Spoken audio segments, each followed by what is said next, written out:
به دغه نه بعد مسلې د رسول اصل مسلې ده چې آیا خزه خاون یو ځای غسل کولای شي او کنه. او دا خبره ما کړې ده الحمدلله چې خزه خاون یو ځای غسل کولای شي او د جایز دي. او موږ چرته یو خبره د خپل خېټې نه کوو د دې متعصب خلکو په شان او د جاهلانو په شان. موږ چې کوم خبره کوو د الله په توفیق سره قران او حدیث درنه نه کوو. زموږ سره چې کوم منهج دی هغه ټنګېدلې منهج دی ټنګېدلې هغه د قران او حدیث منهج دی. او زه د کعبه پر رب قسم خورم کوم خلکو چې په ما باندې اعتراض دی او زما دا خبره نشر کوي چې دا خبره کړې ده هم ابعد الناس من احاديث رسول الله صلى الله عليه وسلم. دا رسول الله د حدیثونو لري خلک چې د رسول الله په حدیثونو تیر شي نه به بین لګیدلې دوی د مسلې خبر نه دي سره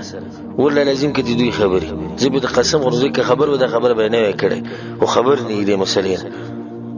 د خاون او د خزي رشتہ د ډیره جوړ رشتہ د خرڅه د پته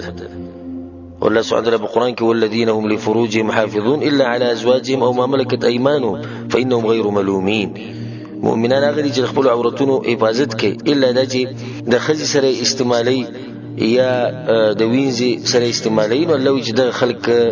دوی به نه ملامت کوي یا مطلب جایز دي. حدیث کې رسول الله ته پوښتنه چې خپل عورت به د چا خیال ساتي. رسول الله ټول خلکو نه خپل عورت خیال ساتي عورت په پټ ساتي الا د خپل خزینه یا د وینځنه دوی په مخ کې انسان عورت راخاره کولای شي. دا واضحه مسله ده. نو د خزي او د خاون رشتہ د دین زیاته جوړه د جغو د یو بل سره ولهم به غسل وکي د دین زیاته جوړه ده. خو زه یو څو دلایل په دې باندې پیش کوم او دا خبره مختصر کوم چې موږ سره دومره ټیم نشتی او د مؤمن زړه چې دغه په یو دلیل باندې مطمئن کی. په صحیح بخاری کې دا حدیث دی د زموږ د ګرانی او قدردانی مور ام المؤمنین عائشه رضی الله عنها د رسول الله صلی الله علیه وسلم بیبي هغه چې كنت اغتسل انا والنبي صلى الله عليه وسلم من اناء واحد وما او رسول الله صلی الله علیه وسلم با د یو لوخینه یو ځای غسل کوو. دا غیر الفاظ دی موږ به یو ځای غسل کوو موږ به یو ځای لامبل و ما به رسول سم ته یو رات کې د سراجي چې ما به ته جوبه ما ته پرې دا به چې ما ته پرې موږ ولګیاو غسل به یو ځای کوو. نو دې خبرې ته سوچو کې څوک چې په ما باندې اعتراض کوي وبدره دی وي نه دا اعتراض په رسول الله سلام باندې کې چې ولغه دا کار کړی ولغه عائشه رضی الله عنها موږ ته دې جواز بیانې.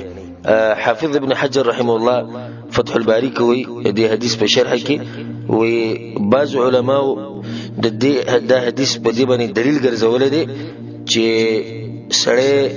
د خزي عورت ته کته شي او زنانه د خپل خاون عورت ته کته شي.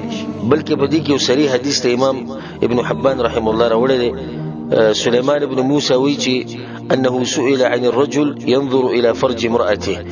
ویلغه چې ته پوښتنه چې یو سړی د خپل خزي د عورت ته ګوري ناغوي چې ما دا ته پوښتنه د امام عطا رحم الله نه کړو او هغه ماته ویلو چې ما دا ته پوښتنه د عائشه رضی الله عنها نه کړو نو هغه ماته دا حدیث بیان کړو چې ما رسول الله به یوځای غسل کو. نو دا یو دلیل شو. دویم دلیل والا په صحیح مسلم کې د حدیث ته عبد الله بن عباس رضی الله عنهما هغه چې اخبرتني ميمونه رضی الله عنها ومات ميمونه رضی الله عنها دا خبره کړې ام المؤمنین رسول الله بیبي انها كانت تغتسل هي والنبي صلى الله عليه وسلم من اناء واحد ویغه ماته چې ما رسول الله به غسل کو یو زید یو لوخنه. امام نووي رحم الله وی شارح د صحیح مسلم هغه دې حدیث لاندې لیکي وې د دین د ثابت شو او اما تطهير الرجل والمرأة من اناء واحد فهو جائز باجماع المسلمين. چې خزه خاوند یو لوخنه غسل کوي یو ځای غسل کوي دا د مسلمانانو اجماع دی جایز دي. او په دې شي چې دا سره په سوال له کله بعد دا څوک چې مو اعتراض کوي چې دا څوک دي چې د اجماع خلاف کوي او همیشه موږ باندې اعتراضات کوي دوی اجماع نه مانی. کومه تاسو په وړو کې چې دا غریبانان د علم نه نه خبر دا غریبانان دي والله لازم په علم کې غریبانان دي. امام صنعانی رحم الله په سبل السلام کتاب کې تعلیق کړی د عشرنا په حدیث باندې چې کوم رخصت مخکې ما ذکر کو په صحیح بخاری کې وې دا دلیل په دې باندې چې خزه او خاون دی غسل کولای شي من اناء واحد في اناء واحد والجواز هو الاصل. د یو لوخنه په یو لوخ کې د یو ځای غسل کولای شي او اصل چې نه غدا چې دا کار جایز دی. امام شوکانی رحم الله وی هر چې د خزه او خاون یو ځای غسل کول او یو ځای دس کول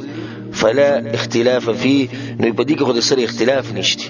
الله اکبر. هغه په دې کې سره اختلاف نشتی او دوی به اختلاف پیدا کړي او څنګه چې ما په اوله کې وی